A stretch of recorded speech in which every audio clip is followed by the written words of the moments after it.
ವಿಚಾರ. 3.5 ವರ್ಷಗಳಿಂದ ಯಾರ ಮರಾಠ ಸಮಾಜದವರಾಗ್ಲಿ ಹಣ ಕೇಳಿಲ್ಲ, ಮತ್ತು ಬಸವೇಶ್ವರ ಪುತ್ಥಳಿಗೆ ನಾವಾಗ್ಲಿ ಯಾರು ಹಣ ಕೇಳಿಲ್ಲ. ನಾವು ಸಂಘದಿಂದ ಬಸವೇಶ್ವರ ಪುತ್ಥಳಿಯನ್ನ ನಿರ್ಮಾಣ ಮಾಡಿ ರೆಡಿ ಮಾಡಿ ಇಟ್ಟಿದ್ದೇವೆ. ಮರಾಠ ಸಮಾಜದವರು ಕೂಡ ಶಿವಾಜಿ ಮಹಾರಾಜರ ಪುತ್ಥಳಿಯನ್ನ ರೆಡಿ ಮಾಡಿಟ್ಟಿದ್ದಾರೆ. MR ಸಿಂಧೆ ಅವರ ಗೋಡೌನ್ ನಲ್ಲಿ 2 ಪುತ್ಥಳಿಗಳಿವೆ. ನಾವ್ಯಾರು ದುಡ್ಡ ಕೇಳಿಲ್ಲ.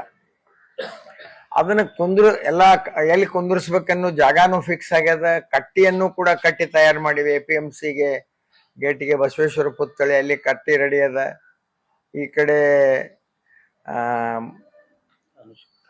ಅನುಷ್ಯ ಪೆಟ್ರೋಲ್ ಪಂಪಿನ ಹತ್ರ ಅವರ ಸಮಾಜದವರ ಸೆಲೆಕ್ಟ್ ಮಾಡಿದಂತ ಜಾಗ ಇದೆ, ಅಲ್ಲಿ ಕಟ್ಟಿ ಎಲ್ಲ ರೆಡಿ ಮಾಡಿ ಇಟ್ಟಿತ್ತು.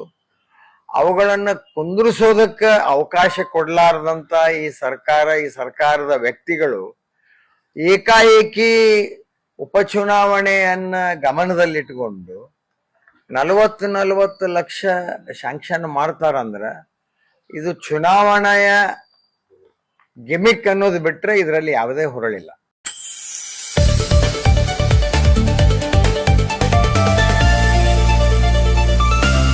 ಪರ್ವಾ ನ್ಯೂಸ್ ಕನ್ನಡ, ಇದು ನಿಮ್ಮ ವಾಹಿನಿ.